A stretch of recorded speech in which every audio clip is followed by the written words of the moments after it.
This episode of Principal Center Radio is brought to you by the Project-Based Learning Network.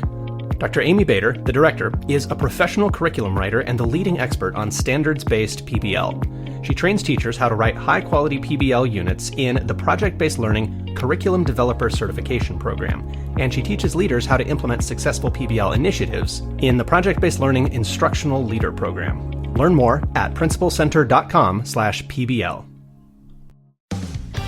Welcome to Principal Center Radio, helping you build capacity for instructional leadership.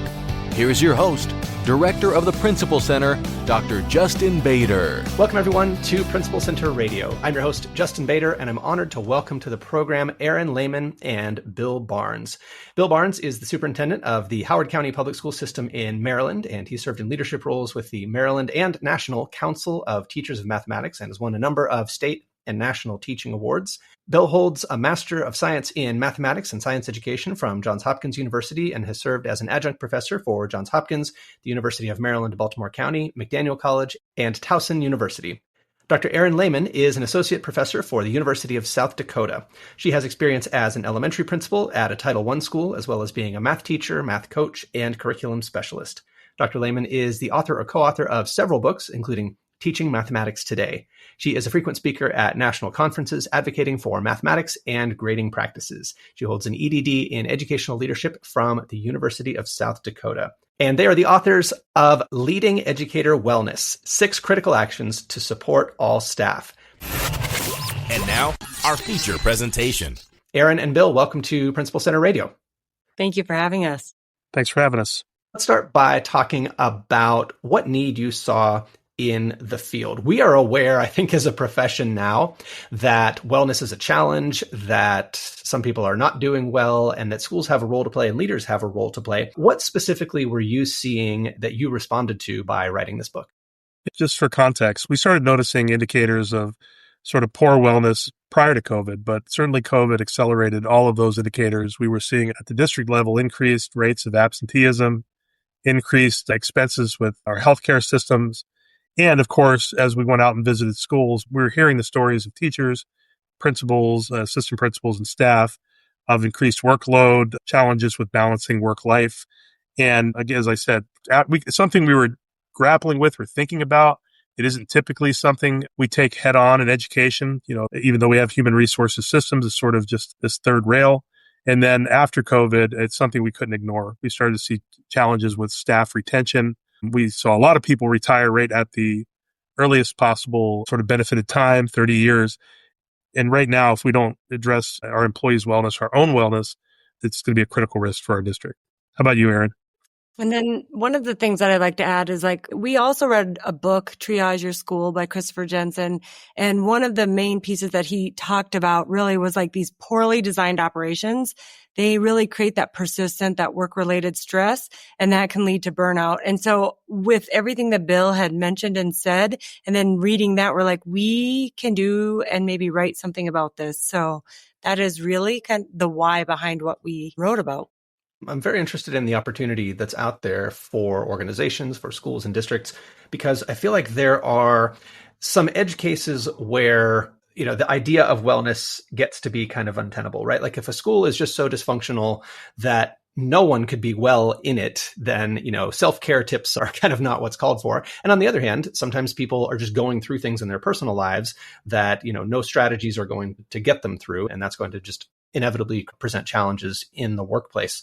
But there is this zone of opportunity here. There are things that schools and districts can do. How do you view that opportunity for organizations? What is possible within the bounds of what we're able to do as organizations? I think one of the biggest things that when Bill and I actually wrote this book was to not add another layer of the work that school leaders and district leaders are already doing, but embed. And so that's why we created the plan that we have that really aligns to the chapters, because we really want to say it's too much work to keep adding on to these educators' plates without ever taking anything off. So how can we embed wellness into the work that these leaders are doing to take care of those people who are really taking care of the students? So by aligning this work to their school improvement plan. So it is mathematics, it's literacy, it's attendance, And how can we really envelope these together so we can focus on all?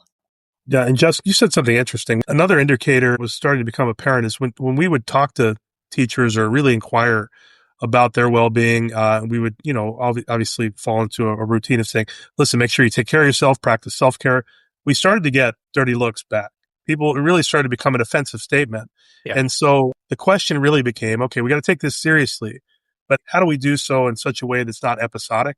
Right now in our district, it's a little bit episodic. We have a couple built-in half-day wellness days, which are sort of take the half day, do what you need for you.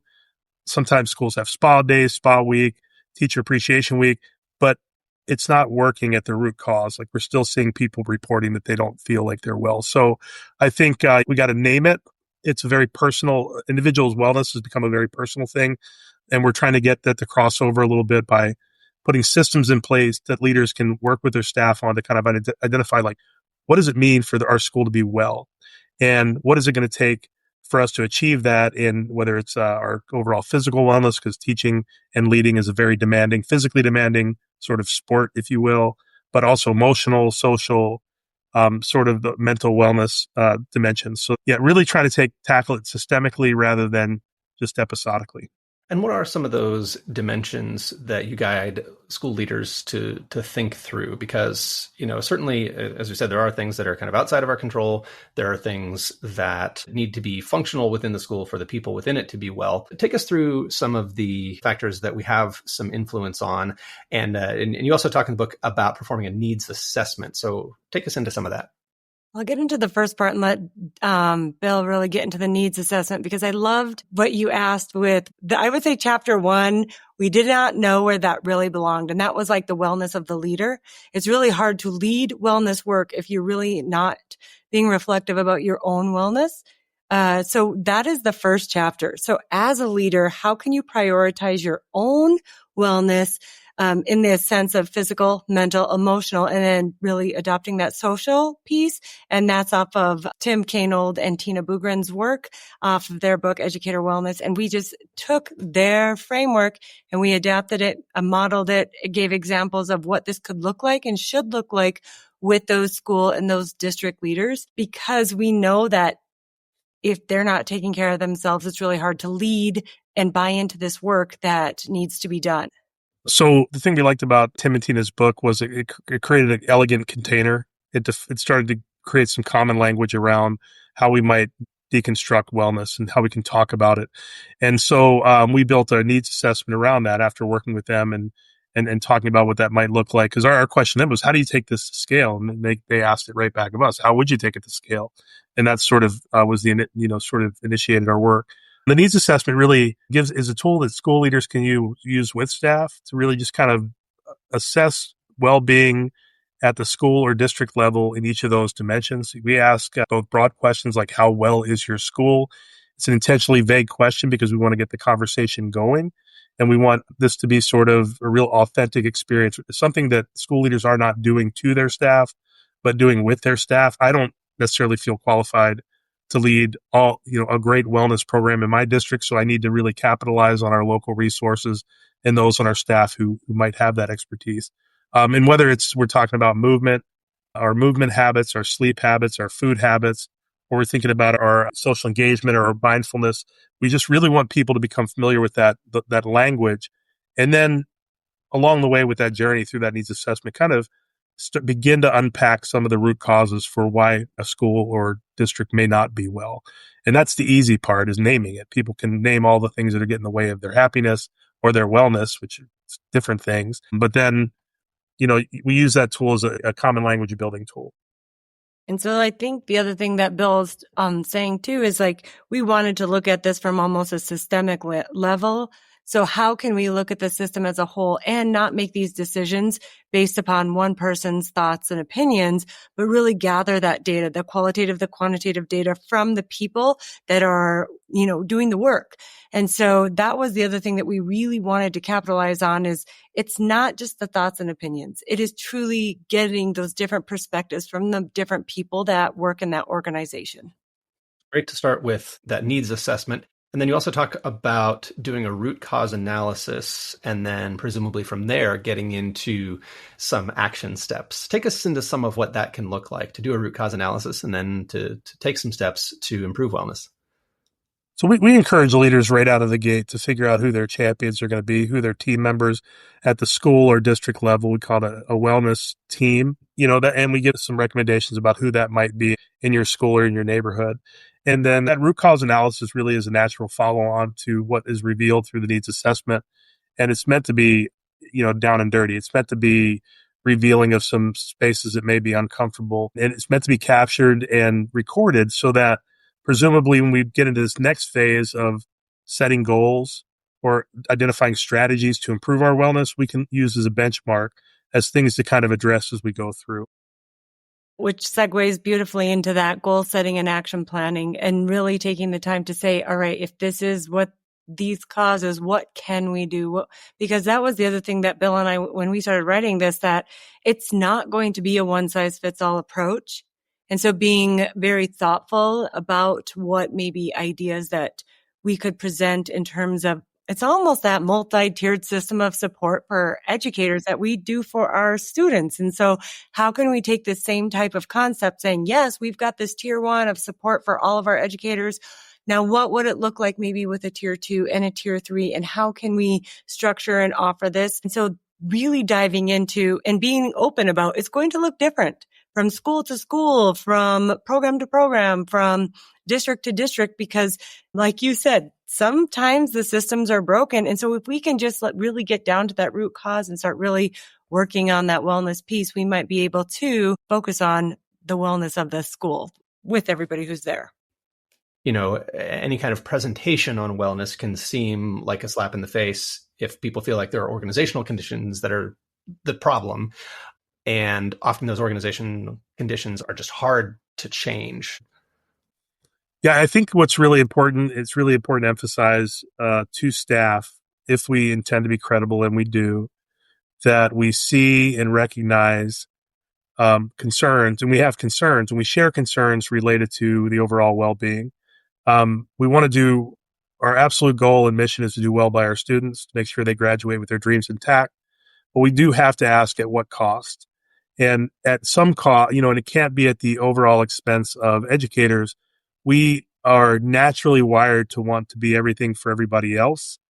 And when that starts to look like martyrdom or frustration or burnout, we want to interrupt that. So I think one of the first things that's been appreciated in my district is we're just getting started, is people appreciating that we're naming that things aren't right and that we intend to lift those up. There's no boundaries on the kinds of conversations or feelings that are happening, that wellness work is intensely personal and is defined differently by everybody, but we're going to get after it and intend to do better and to do better together. So I think that's the only way this works. If it comes off, like any other professional learning experience, it's going to feel like what it would be, which is forced, and we cannot be forced if we intend to be authentic, and we do. Going off of what Bill said, and I think that was where we almost got hung up at too, was really what does that professional learning look like? Because Justin, you've been a leader, you've been in those roles, but there are areas that we have an expertise at. We may see the system, but we may not know what this professional learning looks like and sounds like. And so I think at the beginning of the book, when we said it is not a solo act, it is truly from this team and finding the smartest people to help you be successful and finding the right people to follow through with this work, that matters. And so that's another piece that we would really like to emphasize, is that we want to make it doable, realistic for the people that are in the schools, because it's a complex job and it doesn't have a great reputation right now. And it's a political battleground. And so how can we take care of the people who are taking care of the students, which we don't want it to feel like, oh, this is just one more thing. And what we're talking about is a bit of a cultural shift in the profession, right? It was not too long ago that school leaders would say whatever it takes for students and not have any asterisk on that at all, and really mean whatever it takes. And Bill, to your point just a minute ago, we're realizing now that can't actually be the way we approach the work. It can't be whatever it takes, because we do have limitations as people. And yeah, if we're asking people to be martyrs as part of whatever it takes, that's not going to get us to where we need to be. Yeah, I think that's exactly right. If you're a dysregulated adult, you're going to have time helping and supporting a dysregulated child. And that extends, Erin elegantly extends out to leadership. If you're a dysregulated leader, you're going to have a very difficult time supporting dysregulated adults or children in your building. We've gotten some traction. Our district has been in and out of wellness initiatives over time. We might have some incentives associated with our healthcare systems, pedometers or wellness days or, different chair massage day, whatever. But when I assumed the role of superintendent, I started to pay attention to those staff that seemed to gain energy from doing the work. Now we have a wellness representative in every building and every division office. And we're using that as our sort of starting point, our wellness team. They come together. I'll be with a group of those folks tomorrow just to kick off, give them sort of my own commitment to the work. And they're starting to generate lots and lots of good ideas. And they're also, it's giving us an opportunity to grow them as system thinkers, system leaders, because many of them are not in leadership roles right now in that capacity. And all of them are wondering whether or not this is going to be worth their time, because this is not yet a stipended position. We haven't put our money where our mouth is yet. And that's going to be a next logical step that I want from them, is what kind of infrastructure is it going to take without pulling resources or dragging resources away from school buildings? But what kind of infrastructure is it going to take to get this done right? And I think, Justin, you brought up a good point too, whatever it takes, and I said that I have been on this soapbox, I'm not going to lie, for a long time. And it's been an unpopular opinion, it feels like, until recently. But it's like, I'll do whatever I can for students. I'll do whatever it takes for students. And students have been the priority. This is our outcome. This is why we're at school. But if we are not taking care of the teachers that are in front of these students, we have a broken system. And we have people who want to leave. And so what can we do to take care of the people who are in front of the students? Yes, we know the students matter so much, but if we are not taking care of the people who actually work for us to make them better and feel, we just don't want them to burn out. We do not want this added burden or stress, because we need their brilliance, because teachers are not applying or like they were in these school-ed schools anymore in the teacher residency. It's just, the numbers are going down. And so how can we create an environment so people don't leave us? And to Bill's point just a minute ago, this may cost money, right? This is not necessarily going to be a free thing. And certainly turnover is not without costs. Hiring new people, training new people, all of that costs money. What are some of the investments that people are making to put some of these systems in place in their districts? We talked about stipends briefly. What is it that does cost money that's worth investing in? Yeah, I think time and honoring people's time, either through stipends or through time to plan together, to learn together. We're trying something new this year. I worked hard with the Board of Education, the calendar committee in our district, to carve out more time for professional learning. And I couched it as a wellness move, because there's a lot of ways to get well. But one way to feel well is to feel successful in your job and to feel like that your school district or organization is investing in you. And so we recently had sort of co-opted 90 minutes of the 3 hours of the wellness day we had in September. And I held my breath, because I was like, who's going to come to this? Because it's a relatively last minute change, like 4 weeks ahead of time. And we had, about 87% of the people showed up and engaged in some professional learning that was really targeted, focused on district priorities and not focused on wellness yet. So that was a sign. People have been telling me that they want to be intellectually fed too. So we're going to try to find a balance. So I think some of that investment in time and training in the learning, it's just, we can't do it all, and we certainly can't add on top. So we're going to have to just pay for some time and people. And Bill, I'm going to build off of that. I do a lot of work with Solution Tree in terms of mathematics, and it seems like everybody needs some mathematics support.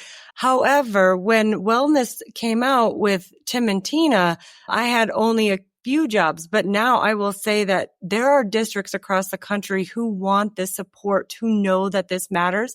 And now I'm getting a lot more opportunities to work with schools and districts to really hone in on what does this wellness look like within your own school or your own district, so we can create something that is sustainable. So that ask has been actually on the uptick, and I don't see it changing anytime soon. I know you've got quite a few resources in the book to help people take action. You've got quite a few tools in the appendix. And if people want to get in touch with you to talk about working together, what's the best way for them to do that? Through Solution Tree, there, Bill and my name is right there under the Wellness tab. And so if you would like to talk more about, and we say within wellness or leading wellness, both matter. So that is where you can contact either of us. So the book is Leading Educator Wellness, 6 Critical Actions to Support All Staff. Erin Lehmann and Bill Barnes, thank you so much for joining me on Principal Center Radio. It's been a pleasure. Really appreciate the opportunity. Yes. Thanks for listening to Principal Center Radio. For more great episodes, subscribe on our website at principalcenter.com/radio.